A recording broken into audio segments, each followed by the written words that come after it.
Welcome back to the Real Kipper and Bourne Show as we tee up the Toronto Maple Leafs and the Dallas Stars. Wednesday night hockey on Sportsnet. Let's welcome in Jim Nill, General Manager for the Dallas Stars. Jim, hope you're well. Thanks for joining us. Just want to touch base on your hockey club, coming off a couple of wins, a 3-1, the latest one against a very good Washington Capital hockey club, but prior to that, a tough loss against Nashville, who's struggling. Where do you see it in terms of your comfort zone after 30 games? Yeah, hi, Nick and Justin. Thanks for having me on. Appreciate it. I'm one of those grumpy GMs. Always expect more, so never happy. But I'm not going to complain about our record. We've done a lot of good things, but other than 3 or 4 games, I can't say we've had everybody kind of humming along and on the same page and playing well at the same time. We've had some guys playing great. Matt Duchene, Marchment, Sagan. He's injured now, but their line was really carrying us for a long time. Jake Ottinger's been outstanding in net. Our defense overall has been very good, but we really lacked. Jason Robertson's got off to a slow start. He just scored his 7th or 8th goal. I think it was the other night. Rupe Hintz is now up to 12 goals. Got off to a slow start. Wyatt Johnson's got 6 goals right now, I believe it is. So we've got a lot of guys that are a big part of our team and need to take the next step, for us to have success. And we just haven't got everybody on the same page at the same time. But still, it's a long year. We've all been around a long time. It's a long season, so I know it's there. It's just kind of getting that all meshing together. I think you're in a pretty good spot when you've given up the fewest goals in the NHL and you're going, yeah, I don't know. We got better. That's a pretty good position for a GM to be in. So one of the tough parts offensively is you have lost Tyler Seguin. We've talked a little bit on this show about what sort of opportunities that presents to you. Would you intend to be looking to use some of that money to add some scoring? Well, what I want to do first is we've integrated a lot of younger players into our lineup. Mm-hmm. Logan Stankoven came onto our team late last year, and this is really his first full year. He's a candidate for Rookie of the Year. He's a good young player. Giving him more ice time, more responsibility. Where's he going to be at? That's what I want to see. Maverick Bork was the AHL MVP of the year last year, the most valuable player. He's now on our team. Let's see what step he takes. We got Liam Bischel, a young defenseman, come in and played for us. So we're integrating some younger players into the lineup, and I want to see where they're at, and do they grab this opportunity? I'm anticipating they're going to, and that's going to put less, I guess, urgency to kind of, replace a player like Tyler Seguin or even add more to our team. So I want to wait and see. Like I said, we're 28, 29 games into the season. Let's see where we're at here at the 40, 45 game mark, and then I'll kind of make that decision as far as to, what's the next step for our team.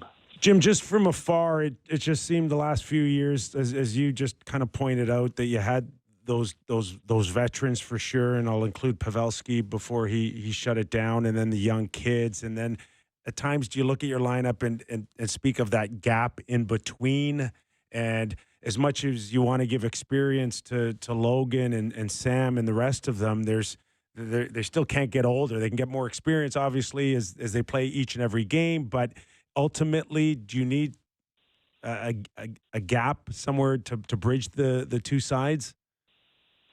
Well, that's what we're going to see. We're transitioning a little bit. I go back to 4 or 5 years ago. Our team was at a point where what was the next direction going to be, and all of a sudden, we had this a big draft group came in. The Miro Haskinens, Jason Robertson, Rupe Hintz, and these guys all came in, and we're kind of going through that same transition right now with Logan Stankovens, Wyatt Johnson, Maverick Bork, Thomas Hardy. So we're kind of transitioning here in between, and these guys have all gained experience playing in the playoffs and that. And you mentioned Joe Pavelski. We lost him. Who's going to step up and take that ice time? Who's going to grab that opportunity? And Wyatt Johnson's one of those young guys we're anticipating. So we want to see what next step they take. It's a tough league, and we have expectations, but these players have to find their way too. It's not easy sometimes, and so we got to have some patience with them. Let's see where they're at and see where it all fits in as we go for the next 20, 30 games. Jim, do you have a drafting or development philosophy in particular? I just look at Jason Robertson and Johnston and Stankoven and Bork and Harley and Heiskanen, like these guys that you draft have become really high-end players. And do you think it's better for these guys that they're coming into a good team and they have the supports around them, compared to some guys on some very bad teams that get drafted? I think sometimes it's harder. Do you have a general philosophy for how to develop these guys? Well, there's a lot of pieces that go into it, and you have, and every player is different. Wyatt Johnson came in right from junior, didn't miss a step. We gave him those kind of 9 games, see where he's going to be, and he wasn't overwhelmed, and boom, he just kept going, and here we are 2 years later. Some other players, Thomas Harley, he spent some time up top, then had to go back down and play some games, and it was the best thing for him. So he had a different path. So it's really everybody's individual, but I'm a big believer in these guys have to spend some time. They got to play hockey. I don't want them playing 6, 7, 10 minutes each. They're better off to be down in the American Hockey League. And the American Hockey League, as you guys know, you guys have lived it. We've all lived it. It's a tough league. Mm-hmm. You throw these kids down there, and they've been the star players either in junior or college or whatever, and they think they're going to go in and there's going to be nothing to it. Well, there's a bunch of older players down in the American Hockey League that they don't care where you're drafted. They don't care if you're the leading scorer, because most of those guys down there were those guys too. And so you got to find your way through it. And I'm a big believer it's important to go down, pay your dues in the American League. You're under less pressure, and find your way, find another niche. Not everybody's going to come up and be in the power play. So what are you going to become? Are you going to be somebody the coach can depend on with 2 minutes to go in the game? You got to find that niche, and you got to find that in the American League because you can't find it in the NHL. Winning's too important in the NHL, and it's a fine line. So, the long-winded stories. I'm a big believer these young players have to play, and that's where your development staff down the minors. We got a great Neil Graham and his staff do a great job down there.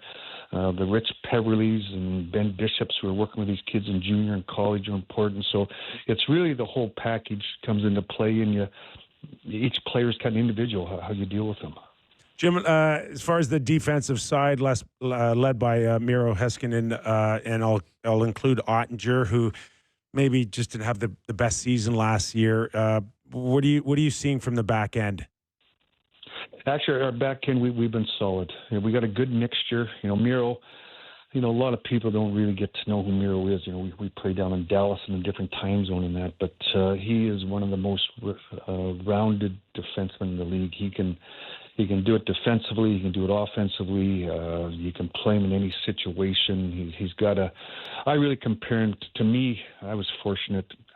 My Detroit days, I had Nick Lidstrom, and then I worked with Scott Niedermayer in some world championship teams, and he's really a combination of those two. He's got Nick's kind of head and stick, and he's got Niedermayer skating, and that's a pretty good combination. So our back end has been fine. Thomas Harley's taken a big step. Niels Lundqvist has taken a big step for us. These are younger guys. We just brought in Liam Bischel. He's a 6'7" defenseman. He's bringing us some physicality. And then with the Labushkins and the Dumbas and really probably a forgotten man in all this is Esa Lindell. Mm-hmm. And that's another person that people don't know, but there's not a better defenseman in the NHL. Last year we had him and Tanev. For the people in Toronto, they know what Tanev is. Well, Tanev is our younger version of Esa Lindell is the younger version of Tanev, and they play the right way. They block shots. They defend properly, and they're no fun to play against. And that's who our Esa Lindell is for us. Leafs facing center crisis amid injuries, eyeing trade market for solutions. As the Toronto Maple Leafs battle through a growing injury list and a suspension, their lack of depth at the center position has become a glaring issue. According to Sportsnet's Elliot Friedman in his latest 32 Thoughts article, the Leafs are among the teams exploring trade options to bolster their lineup. This effort is coming amid increasing competition from teams like the Chicago Blackhawks and Nashville Predators, who have also set their sights on improving their center depth. Friedman didn't mince words about the Leafs' predicament. The teams currently focusing on centers, including Chicago and Nashville, must consider when others will enter the market. Toronto will undoubtedly be one of those teams, he wrote. While the Blackhawks and Predators may have an edge in terms of cap space and assets, the Leafs remain a team to watch as the season progresses. The Leafs situation is urgent, with up to 7 forwards currently unavailable due to injury or suspension. Ryan Reeves is serving a 5-game suspension, while key players like Austin Matthews, upper body, Matthew Knies, upper body, Kaye Jarnkrok, groin/sports hernia, David Kampf, lower body, Max Domi, lower body, and Max Pacioretty, lower body, are all sidelined. The team has even considered temporarily shifting Mitch Marner to the center position, highlighting the severity of their depth issues. This isn't just a short-term concern for the Leafs.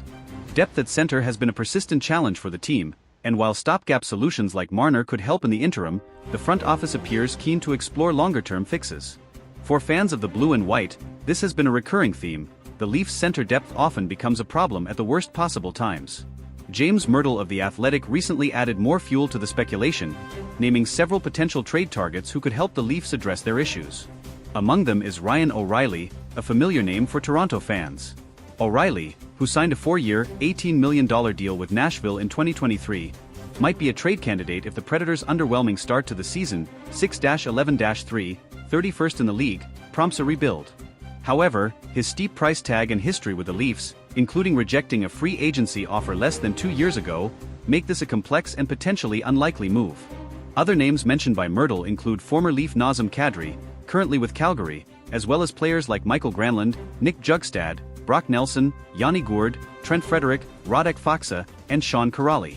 While some of these options seem more plausible than others, it's clear that general manager Brad Treliving will need to get creative to find the right piece without mortgaging the team's future. Cap space remains one of the biggest obstacles for the Leafs. Unlike teams like Chicago and Nashville, which have more flexibility and assets, Toronto is walking a financial tightrope. As Friedman noted, competition will intensify as cap-constrained teams strive to create room. For the Leafs, that could mean waiting for the market to develop further, a risky move given their current needs. The situation also highlights the Leafs' ongoing struggle to build a roster that can withstand the grueling nature of an NHL season. Injuries are an inevitability in hockey, but Toronto's current predicament underscores the importance of depth, a quality the team has struggled to consistently maintain. Looking back on recent years, the Leafs have often leaned heavily on their star players, particularly Matthews, Marner, and William Nylander. While these players have delivered in spades, the lack of reliable depth options has left the team vulnerable in critical moments. The current crisis at center is merely the latest example of this recurring issue. Some fans have called for more aggressive moves from Treliving, arguing that now is the time to strike while the team's core is in its prime. Others, however, are more cautious, pointing to the dangers of overpaying for short-term fixes. Striking the right balance will be key, especially as the Leafs aim to keep their championship window open. Despite the challenges, there's no denying that Toronto has the talent to be a contender, provided they can patch up their lineup. The ongoing rumors and speculation surrounding potential trades show that the Leafs are at least exploring every avenue to strengthen their roster. For fans of the blue and white, this moment feels like a pivotal point in the season. With a lineup ravaged by injuries and a tough schedule ahead, the Leafs must act decisively to avoid falling behind in the standings.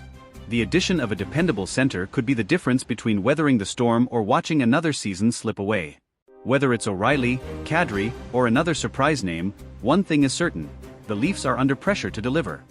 And for a fan base as passionate and loyal as Toronto's, there's no room for excuses. The time to act is now, and Leafs Nation is watching closely. As the trade deadline approaches, the stakes couldn't be higher. Will Treliving pull off a move that solidifies the Leafs' status as a contender, or will the search for center depth become yet another chapter in the team's long history of what-ifs? Only time will tell, but one thing's for sure: it's never boring in Leafs land. As the Maple Leafs navigate this critical juncture, their fan base remains as vocal as ever. Toronto is a city that breathes hockey, and the pressure on Brad Treliving to make the right moves is immense.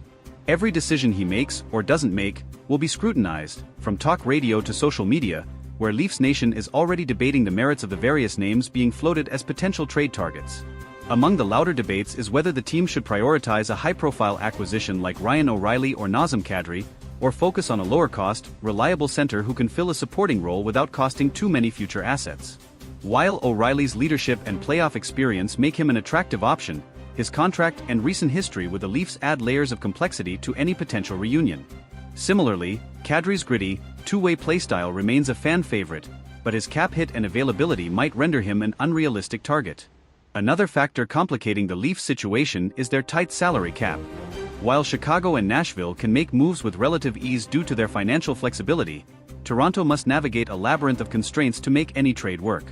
This likely means including salary retention or moving existing contracts to make room, which could drive up the cost of any potential deal. The question then becomes, how much are the Leafs willing to sacrifice to address their immediate needs? One potential trade partner generating buzz is the Seattle Kraken. Yanni Gourde, a dependable two-way center, has been mentioned as a possible target. Gourde's versatility and championship pedigree from his time with Tampa Bay make him an appealing option. Seattle, however, is in playoff contention and may not be inclined to part with a key piece unless the Leafs can provide a substantial return. Another intriguing name is Brock Nelson of the New York Islanders. Nelson is a consistent scorer and reliable faceoff-man, qualities that would undoubtedly bolster Toronto's center depth. However, the Islanders are notoriously cautious when it comes to trades, and prying Nelson away would likely require a significant package, including picks or prospects that the Leafs may be hesitant to part with.